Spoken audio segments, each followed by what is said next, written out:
Welcome to the Landscaping Podcast. My name is Joel Barnett and I am your host. And in today's episode, I'm talking with Craig Castree, who's an edible gardens expert and just a ridiculous wealth of knowledge. It's just the least amount of words I've said in a podcast in this episode, and it still went for over an hour. So I was just fascinated listening to Craig and learning so much along the way. Did some of it go over my head? Absolutely. But the way he explained things is it's really easy to take on board. And I just, yeah, couldn't have enjoyed it more. I've heard him on a couple of other podcasts, and they're some of my favorite episodes.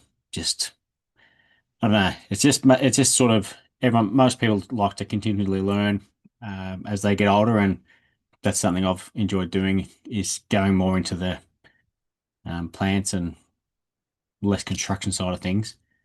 And now understanding more about the soil, which Craig talks a fair bit about in this episode, is something that I've enjoyed doing. And that halfway through, he's got a phrase where he says, "Stop feeding the plants and start feeding the soil," and that just resonates so much. It makes a hell of a lot of sense when certainly the way he explains it.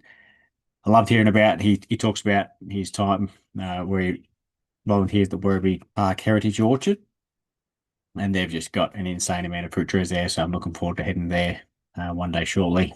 Like they've got 115 different types of peaches and 60 cherries.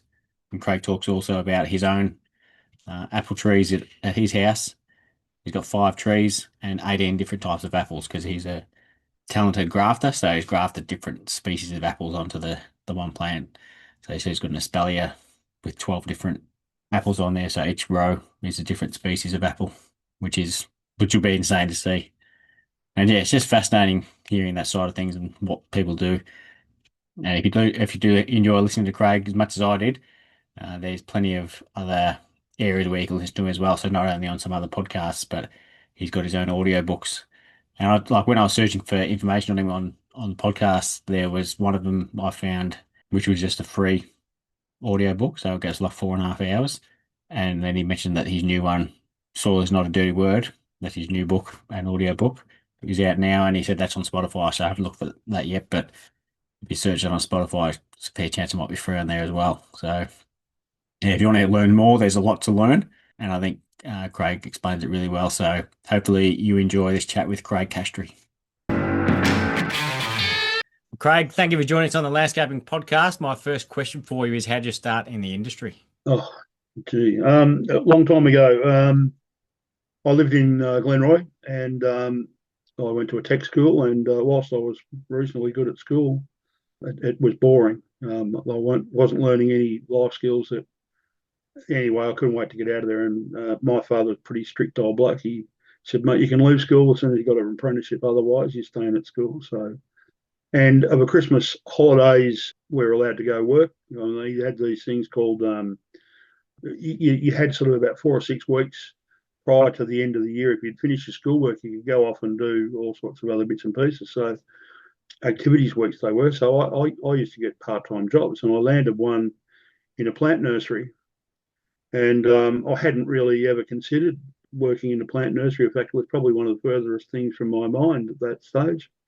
I wanted to become a jeweler, of all things. Ah, Anyway, cut a long story short, I loved it so much. I didn't want to go back to school. I wanted to stay there. It was a wholesale nursery. It was a lot of hard work, shoveling soil. I mean, in those days we didn't have potting machines, so it was a lot of back-breaking work, and I just thoroughly loved it. It didn't pay a lot, I have to say, but the industry never really has, unfortunately. But anyway, cut a long story short, as I say, so he already had an apprentice, the boss. She was, I think, in her third year, and I pestered him and pestered him, and anyway, he decided to put me on, thankfully, and I didn't have to go back to school. So I worked through that wholesale nursery for the first 3 years, and then he decided to separate one of the acres of the 5 that we were on into a retail nursery. I was instrumental in helping build the place, literally build the place on carpentry and all sorts of stuff. And I love carpentry, so that was a sort of second love for me. And in retail, which was kind of where I really started to get introduced to edibles, or more edibles than I'd been accustomed to. So mum and dad always had a fruit and veg garden, and espaliered fruit trees. But that was sort of short-lived as Safeways pulled up down the road. And I mean, Dad filled in the garden, the vegetable garden. I said, "What are you doing?" He said, "Mate, look down the road. This joint's got everything that we need at our beck and call. It's fresh. It's why would I bother?" So he filled it in and concreted over it. Couldn't believe what I was looking at. Anyway, Yeah. and of course, every time I went to my friend's place or friends collectively, I mean, hardly any of them were Australian. They were Greek and Italian and every other denomination. It was a pretty multicultural area where I grew up, and they didn't have lawns; they had front yards and backyards full of vegetables, and there was always something going on when you went there. It was either making salami or making pasta or doing something, So and I used to love that. So I used to spend a lot more time at their place than at mine, because if I was at my place, I was mowing lawns and pulling weeds out or sifting compost. So yeah, that sort of rubbed off on me to the point where I had my own wholesale nursery for a small time. I also helped set up the boss who consequently owned the Greenery and Garden Leisure Centre in Heidelberg, and then opened up the Greenery in Templestowe. So I had a very good grounding in the plant nursery industry, probably one of the best, if not close. But he was a pretty hard taskmaster, I've got to say, good old Barry Tees. And I loved him lots, but I just couldn't keep working for him. It was just too hard to work for. So, and I moved on, and I became the wholesale nursery manager at Wildara Plant Farm in Sunbury, which is where I built my first house. We grew azaleas, camellias, and fuchsias, 250,000 azaleas, 750,000 camellias, and they're all grown from cutting, upon which I was responsible for, and they were obviously selling those at large scale to Coles and Kmart's and the like, when they were sort of heavily into that sort of stuff way back then. And I guess the edible garden side of it came when I started, because I built the house that we lived in, and it was an awkward block. It was one I had to dig into, and it backed onto a creek. It was a 5-sided block, so it was very long and very narrow at the front and long at the back.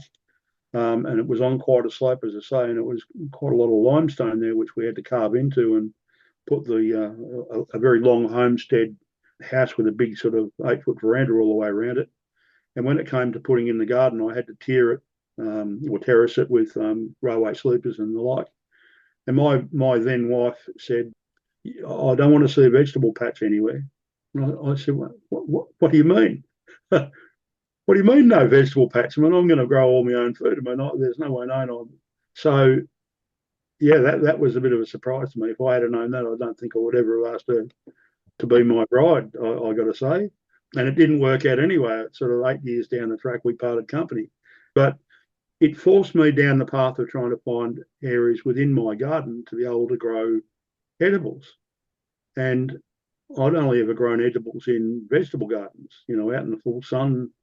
So I had to sneak them in here and there. I mean, we had the miniature roses and the dwarf standard roses, and we had conifers and silver birch and all sorts of stuff. I had lovely sweeping bluestone borders that I'd put in, and so I had golden biotas and so forth. And I had right beside the path, I had a blue flowering lobelia, a green lettuce, a red lettuce, and a blue flowering lobelia, and I followed that round the path. And it looked sensational. And of course, people would come there and go, "What's that border? That's unbelievable." So you're not going to believe it, but it's lettuce.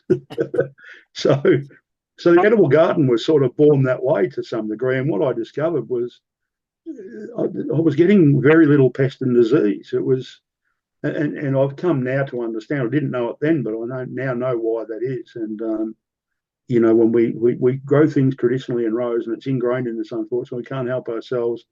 We go and buy a punnet of seedlings, and we put them in a straight row all together, and then wonder why we get eaten out of house and home by pests and disease. And it's part and partially the reason why, the growers have to spray 6 to 8 times from paddock to plate, because they're inviting the pests in. They've got fairly poor eyesight. They recognise things by leaf shape. Growing them in a monocultured scenario tends to drop the nutrient density. When that happens, the pest and disease consume the plant material, and now you're in there with the sprays keeping them off. So it's just the nature of the beast, unfortunately, and that really set the tone for me wherever I went to grow very differently than I was brought up. And it was allowing me to use areas of the garden that I would never have probably considered to grow food, which was kind of good because, in a budget scenario, I was bringing up. I got custody of my two daughters, and I later remarried with my current wife now, Kerry. So we were a bit of the Brady bunch, and young families, as no doubt everyone knows, are pretty bloody. It's expensive to bring them up, and I wanted to try and bring as much fresh produce as we grew as I possibly could to keep the chemicals off it. Because one of the valuable lessons I think I learnt throughout these nursery days, particularly retail, was I just hated working at cash registers because it wasn't far from the insecticide sprays. In those days, they were using things like malathion and dieldrin and Rogor, and they stunk. I mean, how you could ever use that? I never ever used them. I mean, in fact, I nearly got the sack from one nursery that I worked at because I flatly refused to use glyphosate. So there you go. So that's basically where I started. So wherever I've gone from here, every whether it's been, and it was renting for a long time up until about 15 years ago when we shifted here to Werribee, and we built we had a blank canvas, and it was then my intention to make sure that we had a completely edible garden, which is exactly what we've got. But we're only on a 500 square metre block, and we grow about 85% of our fruit and vegetable needs. And of that, we produce much more than we need. We actually use a lot of that to feed a couple of our kids' families as well. So it's kind of good. And of course, along the way, I volunteer at the Werribee Park Heritage Orchard. I did that when I shifted here. It was a bit funny actually because one of the nurseries I worked at, the original one, we used to do a bit of grafting. I used to be the poor bunny because I was an apprentice, and I lacked the skills of a grafter. I had to go out there and cut the scion, so it was sort of like pencil length, pencil thickness pieces of timber out in the cold and then the rain, and they were yelling at you like, come on, hurry up, keep up, you're too slow. And it was right for them. They're sitting in the nice warm potting shed with the heater going, sat down in the warm, no cups of tea, cups of coffee, and I'm out there running around like anyone's business, trying to like playing Edward Scissorhands, cutting all this stuff for them, so I'm getting yelled at. So I said to the boss, how do I get a Guernsey? Like, how do I get in there? And he says, mate, become a good drafter. I said, how do I do that? He says, practice. So I said, well, how can I do? He said, see all that stuff on the floor there that's waste, take that home and practice. So I did. And I practiced and I practiced, and to the point where I became the head grafter, and then one of them got kicked off and they had to go outside and replace what I used to do. So start yelling at them. Yeah, well, I didn't. That was the one thing I didn't do because I knew how bad it affected me. So I didn't yell at them. I understood how tough it was out there. So I happened to go along to it was a day down at might have been a Yarraville community house or something. It was where they had this community environmental day, and they had all sorts of different stalls and stands. And there was a bloke going down there that was a beekeeper. And I wanted to become I didn't want to become a beekeeper. I wanted to find out whether he'd be interested in putting a hive on my place, as I wanted to put fruit trees in. And I was always going to put grafted espaliered fruit trees in because I've learnt way back how to graft. And right beside him was the Werribee Park Heritage Orchard, and there was a bloke sitting there grafting. I said, oh, that brings back memories. I used to do heaps of that. And he said, we need blokes like you. So he said, why don't you come down to Werribee Park and check us out? So I did, and I've been there ever since. I never left. I was the president for about 6 years, and I've been the vice president since I stepped down about 4 years ago. Being so busy, I just don't have the time to dedicate to the job, but they keep electing me in there, so I'm not sure. I haven't even been to a committee meeting for 4 years, and I sort of said to them, stop, give it to someone that can do the job. And anyway, so. What size orchard they have there? It's 5 acres, so we've got over 500 trees there. It's on the mansion grounds on the river flat at the Werribee Park mansion, so it's a wonderful part of the world. And it's a heritage listed place, so it's quite a unique orchard, in fact, because whilst there are a lot of heritage orchards about, not very many of them are listed, which makes our part of the world very special. Probably one of about six on the globe. So when you walk up to our peach row, for instance, we've got about 115 varieties of peach. So every tree in that orchard is different. We recently acquired about 3 years ago the Orange Research Station in New South Wales has a wonderful cherry orchard that's got rare and heritage varieties on there, but for whatever reason, the government decided to pull the funds, sold off the land, and bulldozed the orchard. So we were able to get scion from that orchard, and we've propagated trees as a result. Now we've got every one of those trees down in the orchard, 60 something odd varieties of cherry, including white ones. So which are quite rare. So we're there preserving the heritage varieties of fruit for our future kids, so that they know what a decent piece of fruit tastes like. And of course, I help lead a group of volunteers, and I'm not there every Friday, but most Fridays I am. So we volunteer on a Friday from 9 till about 12:30, and the first Sunday of every month.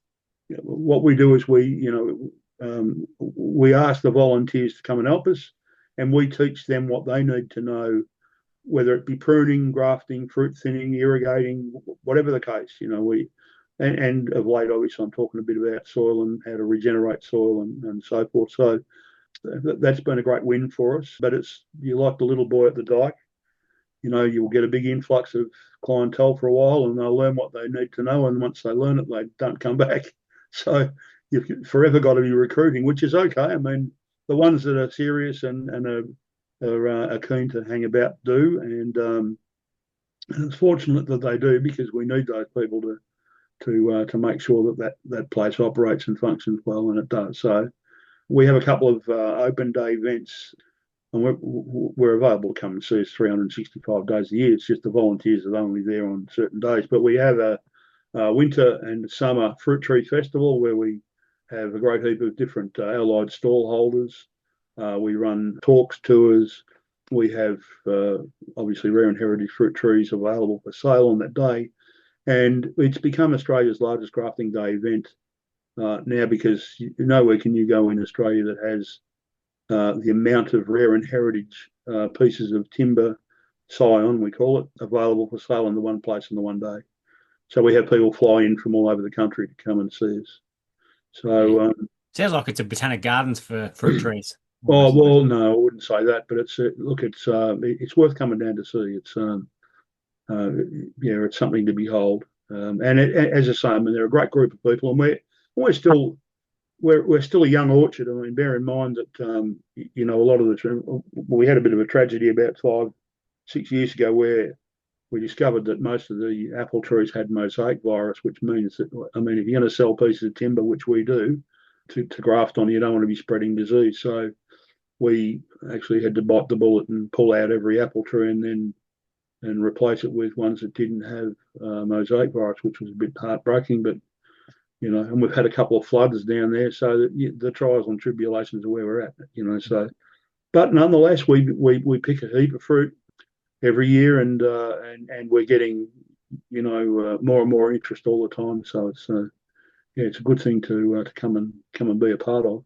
And what sort of things are you doing to the soil there to keep the nutrients up to the we do use some biofertilizers through Nutrog. As a matter of fact, they sponsor the orchard, so we're using things like biostimulants, go-go juice, more importantly, Populate, which is inoculated with a couple of different good bacteria and fungi, and we're also using Gigantic as a fertilizer. But ultimately, I want that to change, and I'm going to move away from using amendments to the point of putting in multi-species cover crops that will actually help do the same thing.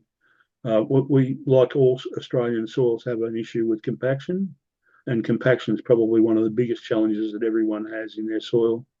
And when you know how to use plants to your advantage and break that compaction open, it's sort of happy days. It alleviates a lot of cost, and of course the microbes know how to deal with the soil and the complexities of what those plants need. So So that's something that we're moving toward in the next, hopefully, 12 months to 2 years.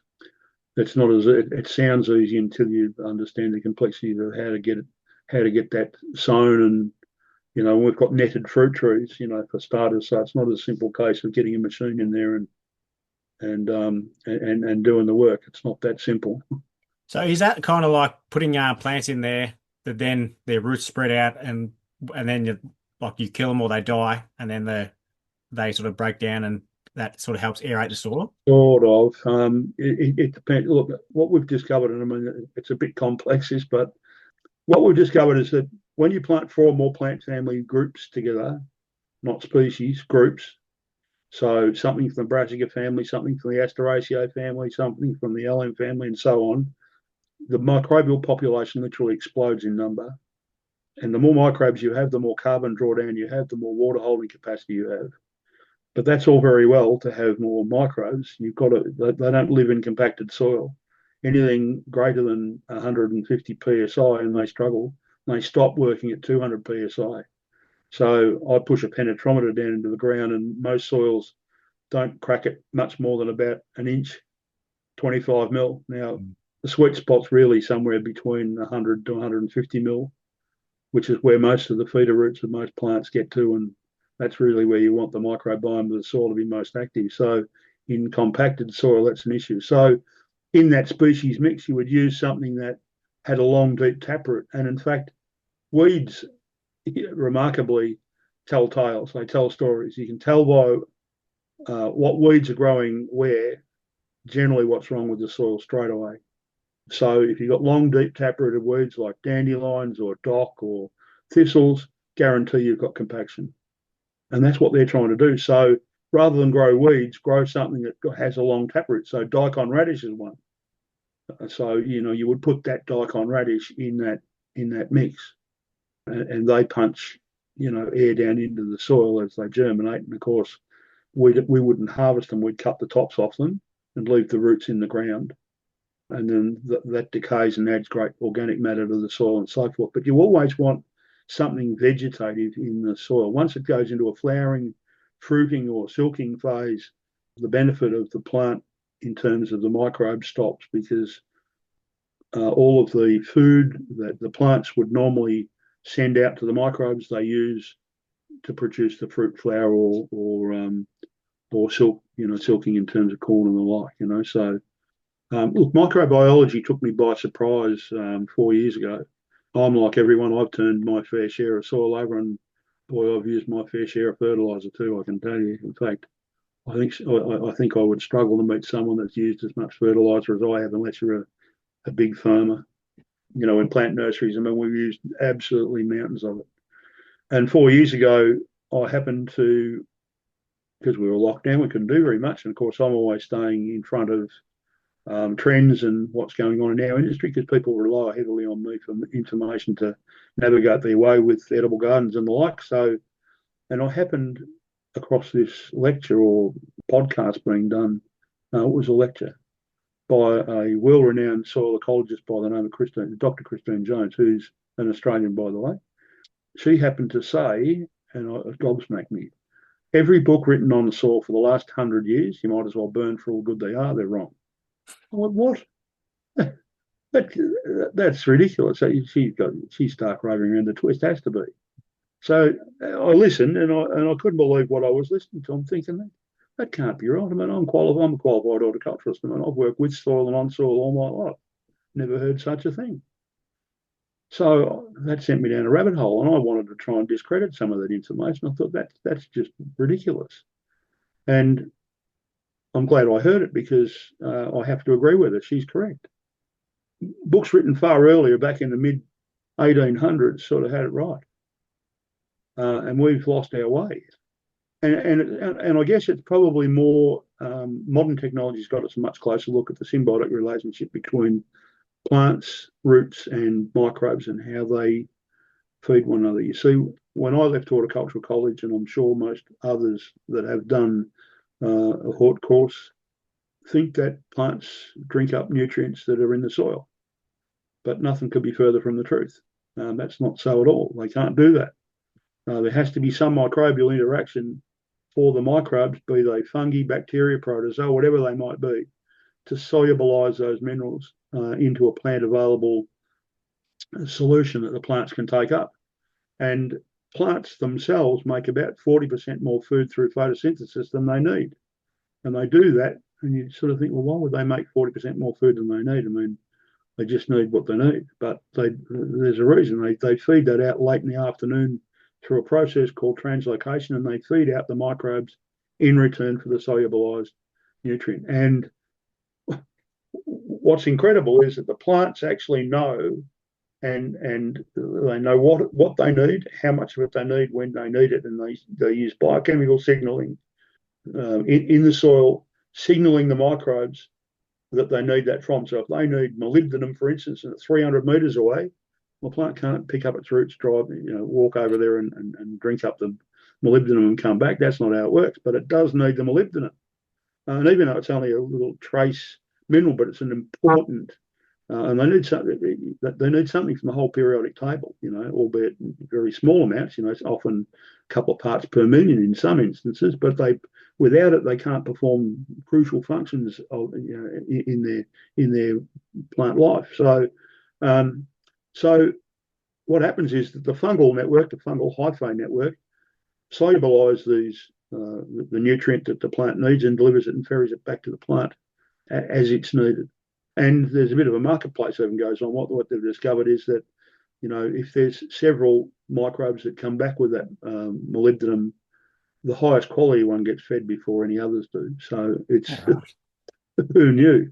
And of course, the microbiome of the soil, as I say, is, when you think about this, and this blew me away, in 1 tablespoon of healthy soil, and I say healthy soil advisedly because most of us don't have healthy soil, there is more living life forms in it than there are humans ever walked the planet. So that's over 10 billion.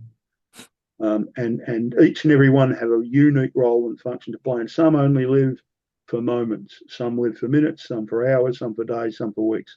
When they pass on, they leave what we call a necromass, fixed, organic, stable carbon in the soil. And the more of them you have, the more of it you get. And provided we leave it put, it stays there for hundreds of years. And it's what gives us the water holding capacity, hugely. And as you probably no doubt aware, we're in drought here in Western Victoria. And if you go up north of us to New South Wales, they've had floods, and to the left of them, to the west of them, they're in drought in the same state. Now, I hate to tell them this, but this is what happens when you misunderstand soil.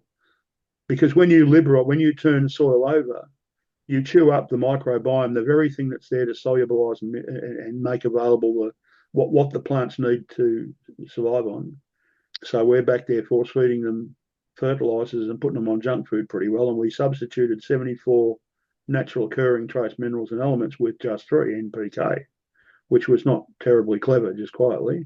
It's left them wanting to some degree, and us, because we consume these plants. And of course, if they're fed this way, we miss out, which is, I'll come back to that.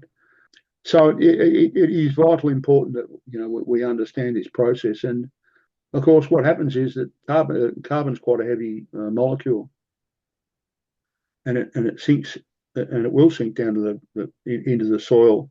And of course, when you turn over the soil, you not only chop up that microbiome, but you also liberate the carbon by allowing the oxygen to get to it. And like a magnet, 2 oxygen molecules attach itself to that single carbon molecule, and now you've got CO2, and up it goes into the atmosphere where we don't want it. Now we've released double the amount of CO2 that we have in our history in just 100 years. And whilst that's a bit of a problem because it doesn't allow the heat out, but it's only 400 parts per million, so it's by no means a big problem. And they say that in way back there, it's been at higher levels than that. I mean, that's if you listen to the experts and not so much the stuff that's not from experts. The big problem is the greenhouse, the big greenhouse gas of water vapor, which I didn't really understand. And of course, one of the big water holding capacity scenario is humus, and that's linked to chopping up that soil microbiome. We basically obliterate the humus, and we've lost 2/3 of the humus that should be in healthy soil. The components are like this: you've got 25% air, 25% water, 45% minerals, crushed up rock, sand, silt, clay, and so forth, and the other 5% is humus. That's in healthy soil. We're down to 1.5%. These are peer-reviewed studies globally. We think that it's probably closer to 0.5% here in Australia because we didn't freeze over in the ice age, and we've been exposed for much longer. So we're a much poorer, more ancient soil than elsewhere. So we've got more work to do here. But when you turn soil over and don't leave it, you've got to keep soil covered, because when you don't, you evaporate the moisture that's in it. So, like I said, healthy soil is 25% water, 25% air. If you lose the water, you lose the air. Once you lose the air, you start to get compaction, which is a real problem. And that's the start of it. You've got to have living plant roots feeding microbes, and microbes feeding plants. That's where the humus gets built. It's this liquid carbon pathway that allows and sets up the plants for all the food and all of the microflora that they need, because plants themselves have their own microbiome, as does every living thing on the planet, including us. So the soil, whilst it's not a living beast, but it might as well be because of the amount of life forms in it. And by the way, topsoil does the hard work of carbon sequestration above all other things on the planet. It stores more carbon than all the trees and the plants put together. So, and when you understand that we're losing somewhere between 7 to 10 tonnes of it per hectare per year, we've only got about 65 years of it left. What sort of things can we do to arrest that? Well, we've got to regenerate the soil and not degrade it like we've been doing. So it's really about, there's a whole raft of things that we've got to learn not to do, and turning soil over is one of those things. Or not turn it over much more than a small bird or a small animal might. Get some air back into it. That's the first key to success. Test it for compaction. And the easiest way I've found, rather than have to go out and buy a $500 penetrometer, is just get a garden fork and just with even-handed pressure, push down. And if the tines go down into the soil reasonably easy, you've got nothing to worry about. But if you feel like you've got to draw your foot up to push that fork in, you've got compaction. There's no two ways about that. So aerating the soil by pushing all your weight down on that fork and giving it a bit of a crack and working backward over that area, or use a machine. I mean, you guys, lawn specialists, will have aeration machines where they'll take a plug out. That's ideal. But they've then got to spread some organic matter, and it's really about stop feeding plants and start feeding soil. The minute you feed plants, they stop feeding the microbiome, and that's where the compaction issues start. We've really got to get back to it. It's really about trying to keep the soil, particularly in gardens, fed like a forest floor. And it's really about that's really, in a nutshell, what we've got to mimic. We've got to keep the soil covered at all times. Doesn't need to be a thick mulch layer. Only 25 millimeters is all that I recommend. That way you don't get any aeration issues. You still get good amounts of air still making its way down into the soil. And of course, as I say, the aeration is the most important. Then broadcasting some organic matter, and this needs to be done reasonably often until you get to the point where you've got good tilth in the soil. You see that it's nice and easy, and it doesn't take very long. You can turn very poor soil around in as little as 12 weeks. Right. You've got to have plants growing in it, and you've got to make sure that you keeping it covered and feeding it organic matter about once a fortnight, using biostimulants, because that stimulates microbiology. And if you use a range of them, you're stimulating different types. I think people get set, they go and buy the sea salt, or they go and buy go-go juice or populate, and that's all they use. But that's a mistake. Their own worm farm permaculture liquid is what I prefer, is one of the best. And the compost, I mean, the most diverse compost you can make. We do not, and I don't put anything on my garden that hasn't gone through that compost first. That includes biochar, manures, anything. It has to go through the compost first. And that comes about because when I learned that plants are signaling to the microbes what they need, in the amounts that they need it. How can I tell that? I've never done a comprehensive soil analysis test before I've ever applied fertiliser or anything. And even if I did, the soil tests are jaded. You see, they expose, and this is the unfortunate fact about it, and I feel a bit sorry for farmers because they rely heavily on agronomists that go and take soil core samples back to a lab, and the lab then exposes that soil to chemicals that bears no resemblance on how microbes solubilise what's in it.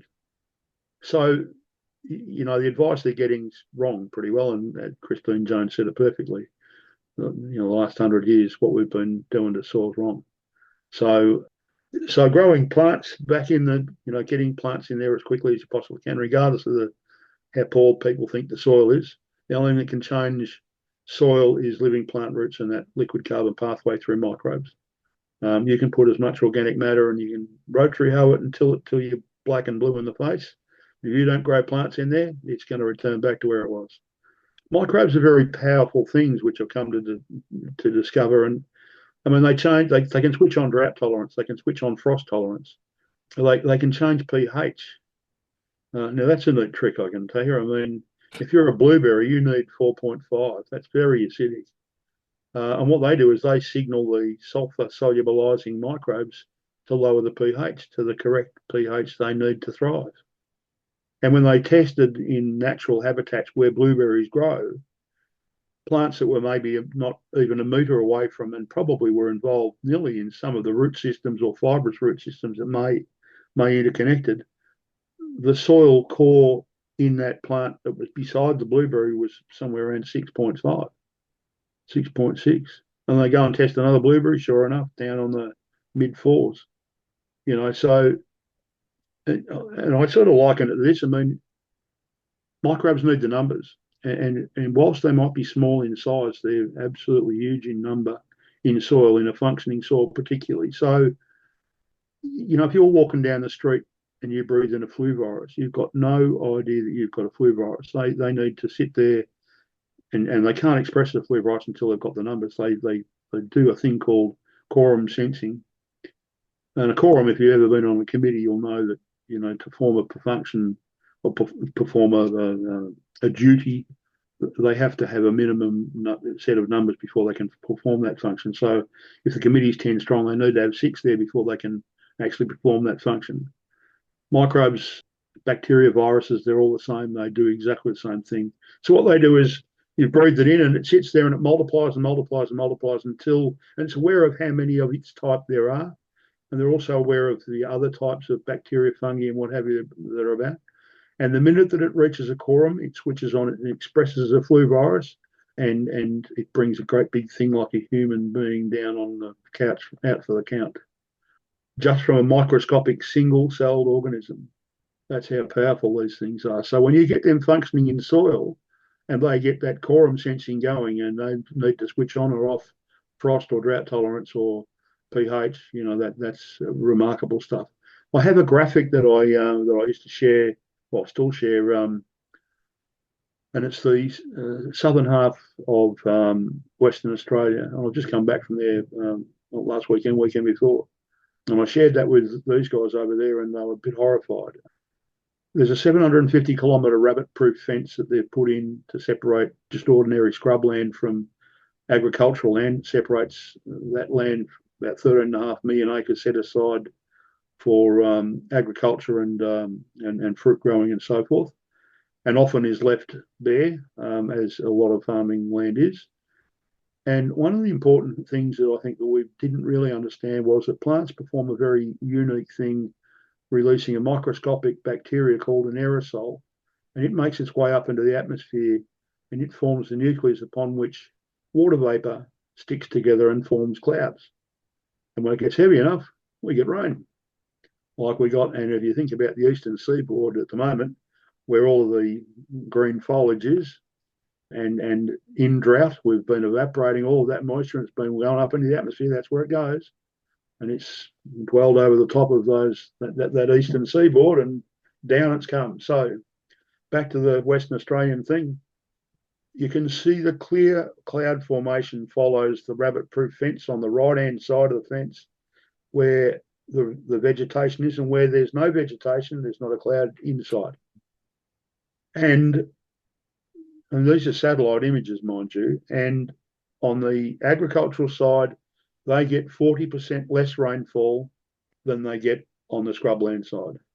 So that's got to tell you, in a nutshell, we've sort of had soil a little wrong, just by a little. And given the fact that I just saw some figures out last week, and these are again published peer-reviewed studies from, I think there are about 4 different organisations that are world organisations that look at the health of all sorts of things, and this is soil.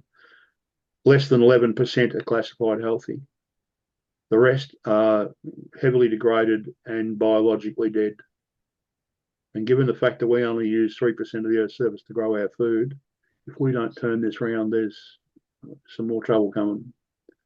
And like I said, we've only got 65 years of it left, and whilst it doesn't matter to me, because I won't be here in 65 years, but it's going to matter to my 11 grandkids. So I think while I draw a breath, I'm flat out trying to make sure I can get this sort of information out to as many people as I possibly can, so that they're aware and they can make different choices about, what they do and how they treat soil. More importantly, the edible side of things, we pay a fortune each and every one of us where we live. Whether you're renting or whether you're paying it off, you're expected to look after the garden. And if you don't, you can just about expect a knock on the door from the local council to tell you to do so. And if you're pulling weeds out, that's a waste of my time, I've got to tell you. Apart from them telling me something about what might be wrong with my soil, that's about the only thing they're useful for. So I cut the weed off and leave the roots in the ground, and I plant a seedling or a plant beside that root to outcompete that weed. And generally, it's something that I can put on the plate. Now, when you understand what we've been doing to soil, you cannot grow healthy, fit for human consumption food in unhealthy soil. And unfortunately, for about 99% of the food grown on our behalf, it's grown in unhealthy soil. And I'm able to test this with a simple gadget called a refractometer to get a Brix reading on the dissolved minerals and sugars running in the plant sap, let alone the fruit. And I did this test when I learnt this. I went straight down the supermarket and I bought a cos lettuce because I was going to make a Caesar salad that night because we had a great cos lettuce out the back. And so I rolled up some leaf off the bought one and put it in a garlic press and squeezed some juice out and took a Brix reading, and I got 2 Brix. So I went straight outside and picked one of my leaves, and of course it started to bleed out that milky sap as it does from the leaf when I picked it, which, by the way, is nutrition loss. And I put that on the lens of the refractometer, took a reading, 16 Brix. I mean, they are worlds apart, let me tell you. Now, pests and disease cannot consume plant material above 12 Brix. So now knowing this, I make sure that I'm constantly out there testing to just, and I can tell if I'm getting insect attack, I can tell straight away. If I'm getting aphids, I know my Brix levels on that plant's lower than 8. If it's harlequin bugs, I know it's lower than 9. If it's cabbage white butterfly, I know it's lower than 11, because those are the limits at where they're a thing of the past. And the other problem we have with food grown on our behalf, and anything that I've tested in the supermarkets, and I've tested a fair bit of it, but not all of it, but a fair bit, because if I'm not growing it, I'm down there like everyone else buying it. And 2 Brix and 16 are worlds apart. So everything that I've tested so far, I've not been able to get anything over 6 Brix. Now, apples, for instance, and according to Landline, just not so long ago, 2 months ago or so, the average age of an apple on the shelf here in the supermarket is 9 months. So what chance of nutrition you're getting out of that, I'm not sure. But more importantly, when you understand, supermarkets know about the Brix levels as well, and they ring Johnny Appleseed, the apple grower, and say, Johnny, don't give us any apples over 12 Brix. We will reject them. Why is that? Why do you think? If they're best at 18, that's when they should be picked. What do you reckon? Shelf life. All right. So there's sort of less life in it, so it'll last longer. Absolutely. And what they do is they artificially ripen them. Ripening and nutritionally dense are very, very different things. So for it to be at its very best, to give you the most amount of nutrition, flavour, by the way, when you're on that microbial path, flavonoids lift anyone that's grown a homegrown tomato, compared it to a shop bought, well, you know instantly you've got a refractometer in your head. It's called the tongue. And those receptors tell you something about what you eat. And when you taste that tomato, you know it's got a heap more flavonoids in it than the one in the supermarket, generally because it's been grown in hydroponics, more to the point. And I probably wouldn't touch anything that's been grown in hydroponic because it's not had any bacteria or fungi near it, which brings me to the next part of this. We have managed to demineralize most of our food by the way it's grown because we've disconnected that liquid carbon pathway from the plants. We've disconnected the plants from the soil microbiome. And as they feed off the junk food that we've been supplying them, their nutrient density drops and they don't get the prescribed minerals and so forth they're meant to get as they request it because they're not able to request it. We've disconnected the communication between the soil microbiome and the plants. So when we consume those plants, nor do we get it. And this started to really ramp up about 1965 or thereabouts when supermarkets started to monopolise the way growers were on what they were producing and what they were providing. And the supermarkets started to stamp their ground. So in 1965, 4% of the population had autoimmune disease and dysfunction. And today, 2022 is the best figures I can get. 47% of us are carrying autoimmune disease and dysfunction. Now, these aren't things you can walk down the street and catch, unlike the flu. These are parts of your body that you have no autoimmune response to. And the minerals that you're meant to be consuming in the food today, or any food, but nutrient-dense food more importantly, are the things that switch on, they're the catalysts of switching on parts of your DNA that give you the response, the autoimmune response to these things. And we are only operating off 8% of our DNA. 92% of it is switched off. We're a bit like the soils. We've become degraded. We've monocultured our gut microbiome. We're not replenishing it with good nutrient-dense food that's full of it because we simply can't get it. It's not grown on our behalf. And my studies have shown, and I published them in my latest book, Soil is Not a Dirty Word, to get the same nutritional value from food grown and produced in 1940, you have to eat twice the amount of meat, 3 times the amount of fruit, and 4 to 5 times the amount of vegetables. Now, that's just not possible. And funnily enough, when you feed fertiliser to pastures and you graze cattle over it and you intend to eat that cattle, that's why you've got to eat twice the amount of meat, because you have disconnected the plant from the soil microbiome. You've now disconnected the animal from the microbiome that it was going to get. Do you see? It's got a knock-on effect. Mm. So regenerating soil and growing food at the same time is something that I've become very passionate about. And it can be done, and it can be done quite easily without a lot of the hard work. And, you know, I say to people, if you're in the hardware aisle bewildered by, you know, what product you need to be throwing in your shelf and putting on your garden, smack your hand and get out of here. You probably don't need most of that stuff. Maybe a biostimulant and a good quality mulch, and that's about all you need. And maybe a packet of seeds and run. Get out of there and get home, because most of the stuff that you need for your garden is stuff you've been putting in the green bin, sending to waste. And it doesn't get composted there. It makes methane. Yeah. You know, better off, the most diverse compost you can possibly make is what is needed on this front. Feed the soil, and the soil in turn will feed the plants.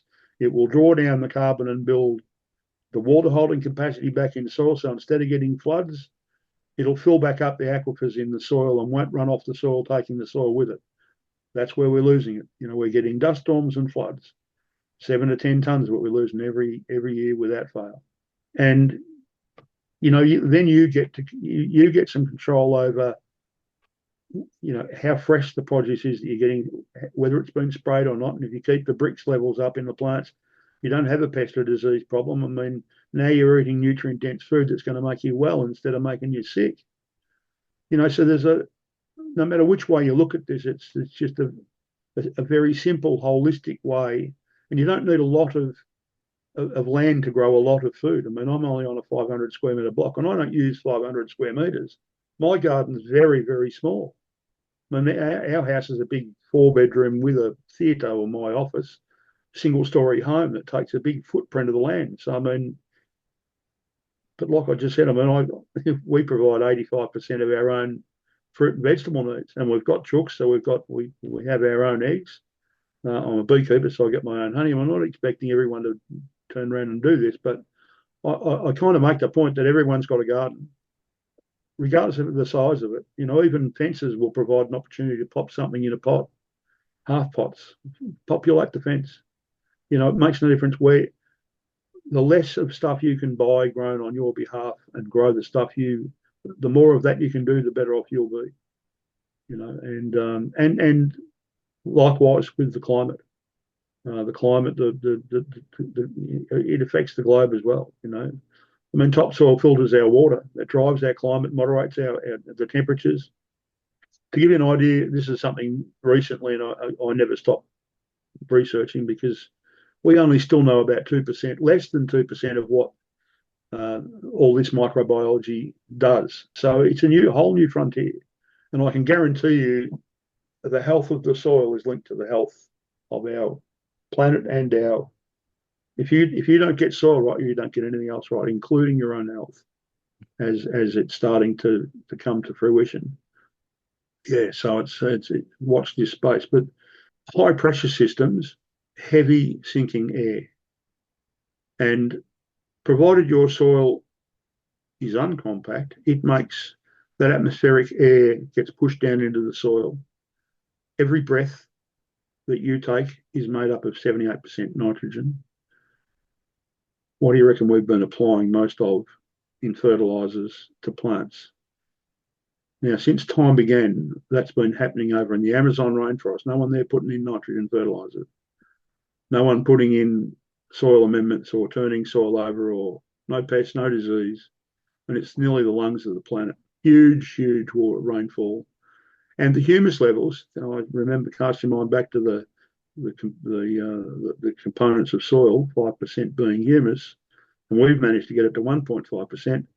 It's 30% in the Amazon rainforest. Now, to give you an idea of what that is in relative terms, if you can manage to increase the humus levels in just 1 square metre of your soil down 200 millimetres deep, and you can do that through that method that I was talking about, keeping soil covered, growing plants in it, feeding the soil, not the plants, regular doses of sifted compost. I prefer sifted because it makes its way down through the soil easy, and using some biostimulant. That's all you need to do. 1% more humus gives you 17 more litres of water that soil can hold. If you get that back up to 5%, that's 85 litres for every square metre of soil your garden will hold down 200 millimetres deep. Now that's huge, really, in the scheme of things when you think about that, and particularly over the summer months. You know, and I've come to understand that I hardly have to water these days. I mean, it's over the summer months I have to, but you know, even most of the way through autumn, I haven't had to really hardly worry about watering because when I scratch it back and stick the finger in this, it's moist. It's got good humus levels. You know, holding. And the roots would be going deep as well. Well, that's the other thing. In fertilized soil, what happens is the roots go down a very small way, and they're very shallow. They're very small root systems. They haven't got the capacity to break through that crust. And at 300 psi, it strips off the fine root hairs of plants. Weeds, by the way, can make their way down 800 psi. And for good reason, because, I mean, I know I'm hanging on weeds a little bit, but weeds are actually the first responders. They're the mechanics of the plant kingdom. So if you leave soil bare, guess what grows there? Weeds. And it's generally the weeds that grow there will tell you straight away what's wrong with soil. Mother Nature has an innate way of being able to disperse those seeds. So if you're getting stinging nettles, you've overdone it with nitrogen at some point. If you've got onion grass, you're acidic. So, and now knowing that, I mean, for instance, you know, the compaction side of things, you know, with the dock and dandelions and so forth. Now knowing this, you can use that to your advantage because if you change the pH, you lose the onion grass. If you reduce the nitrogen, you lose the nettles. Do you see? If you get the soil aerated, you lose the dock and the dandelions and all those long, deep taprooted weeds that you might be getting, like mallow. You might get cape weed because I remember someone telling me if you see cape weed, don't drive there because you'll probably get bogged. That's exactly right. That's Yeah. exactly right. Purslane, for instance, is a soil coverer. It's a pioneer species. It's there to amend the soil and keep the soil covered while other species grow there to fix whatever the problem is. So as I say, weeds do tell stories, and it's just don't and they're valuable. You know, they're a plant without, if you've got no plants growing in there and you've got weeds, then you're better off to leave the weeds there until you do put something there, because the minute you take them out, they're not doing their job, and they're still drawing down. They're photosynthesizing. They feed microbes as well, you know, so they have to.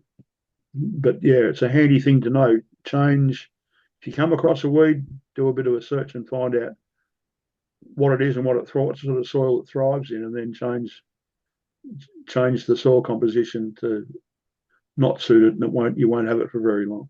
What is oxalis like? Because I got that. Oxalis, hungry soils.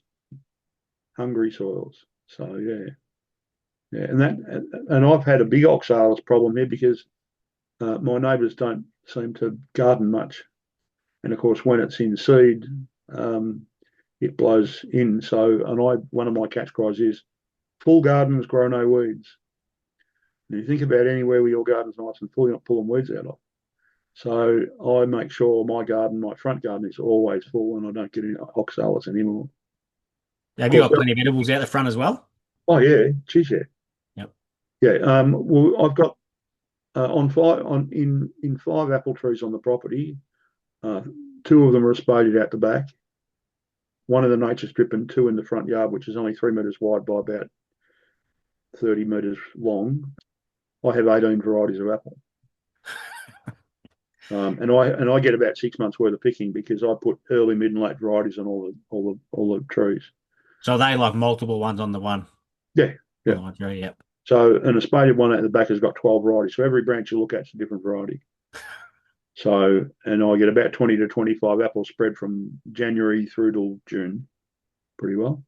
But underneath those trees out the front, they're open vase shaped, the ones out the front. I put tree guilds in, which are heavily populated with edibles. So I've got alpine strawberries as the ground cover, and I grow things like silver beet and kale and lettuce and, all sorts underneath them. And of course, that helps build the dew point.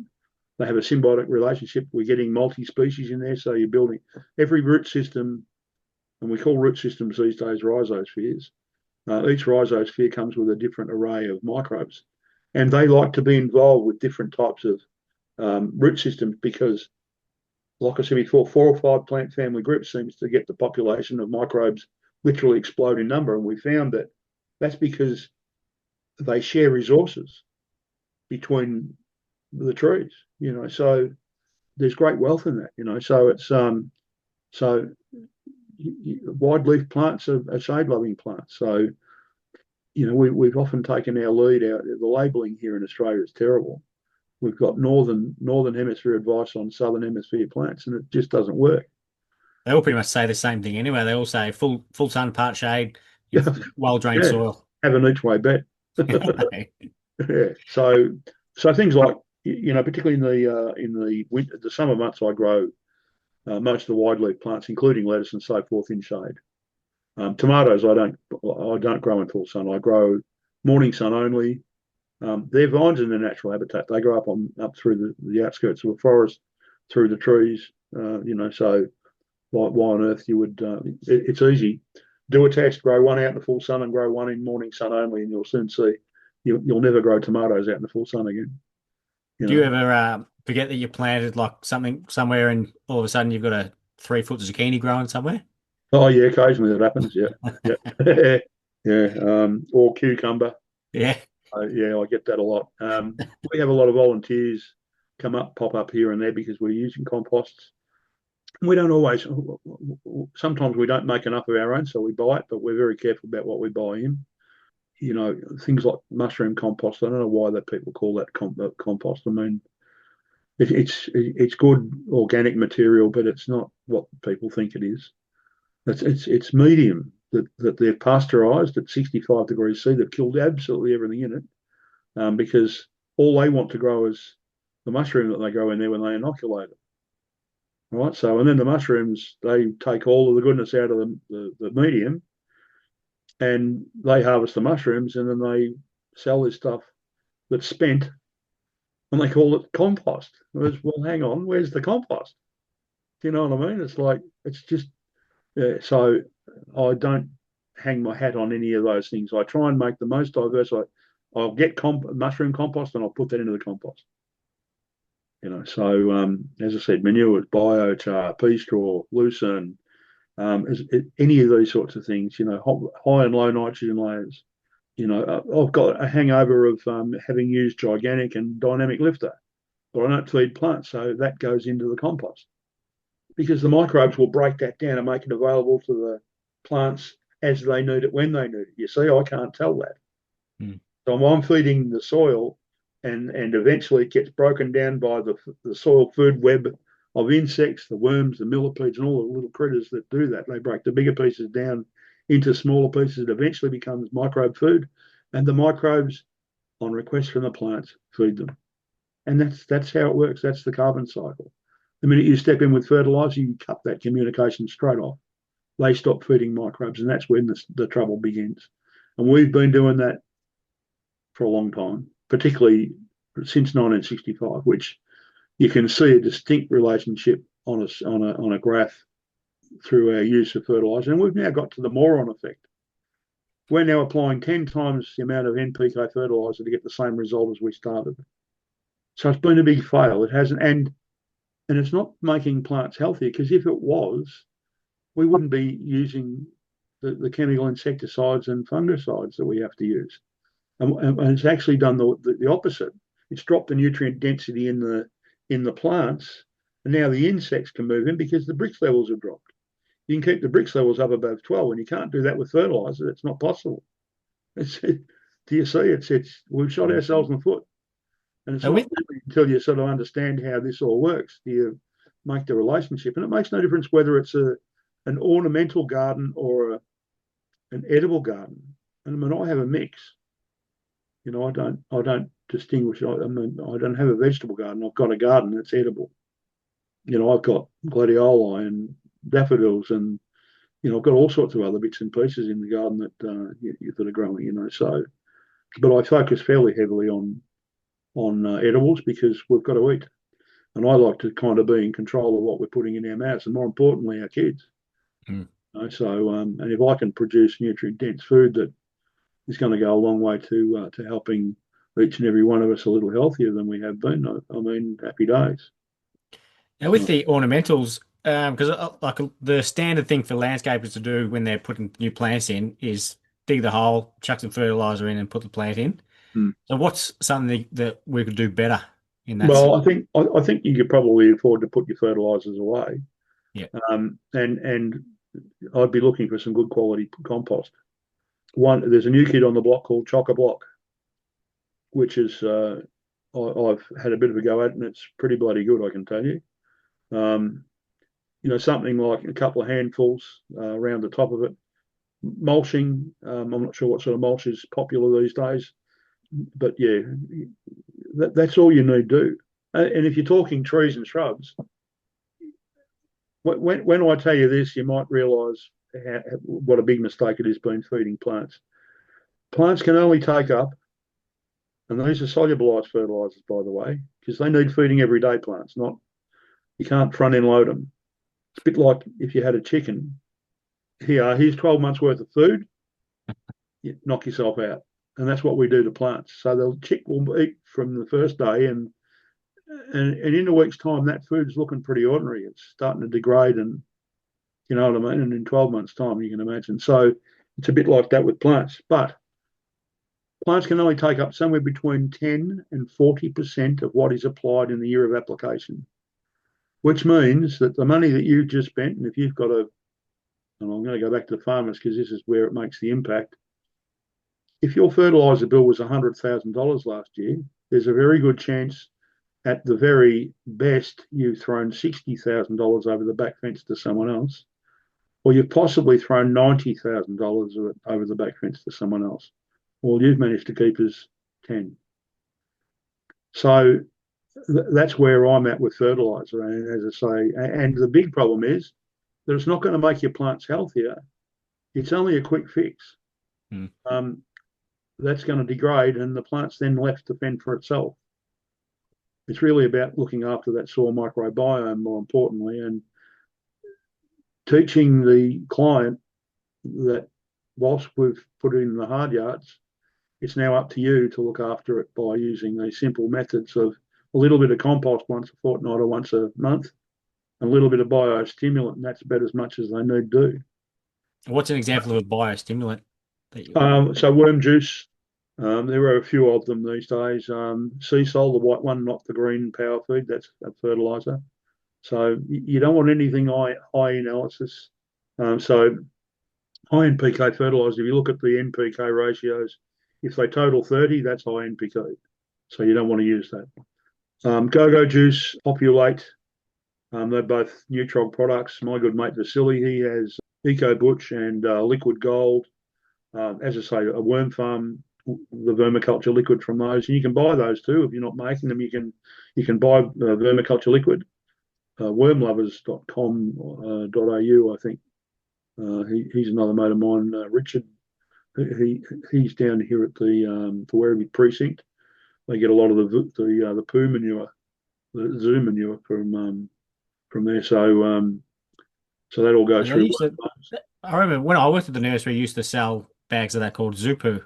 I don't know Yeah, if yeah, I don't know if they sell it anymore. yeah. Not sure, but it's yeah. So it's really about getting back to the organics. I mean, and get rid of the fertilizers. I mean, that's as I've explained. I mean, we're setting ourselves up for failure, thinking that we're doing a good job by applying fertilizer, and it's costly, and it's actually bringing a negative effect. And if you're lowering the nutrient density of the plants you're putting in, ornamental or otherwise, the plants then are at risk of pest and disease attack. Surely we want to be trying to build the nutrient density in them so that they can defend from, getting them above 12 bricks.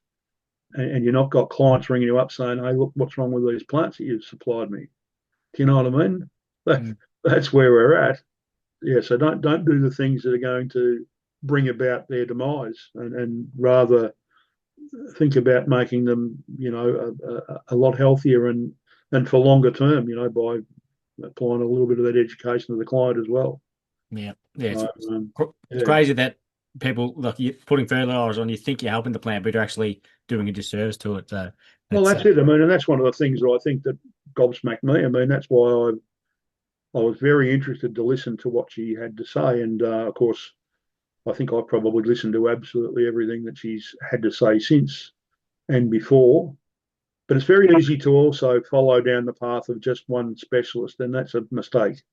I discovered that there are other things at play, and you need to look left or right to see those. And that's one of the things that I've been doing in the last couple of years, and that's where I learnt the high pressure system is heavy sinking air, and the low pressure system is light rising air, lifting up those bacterial aerosols up into our atmosphere. I mean, I had no idea that was the case.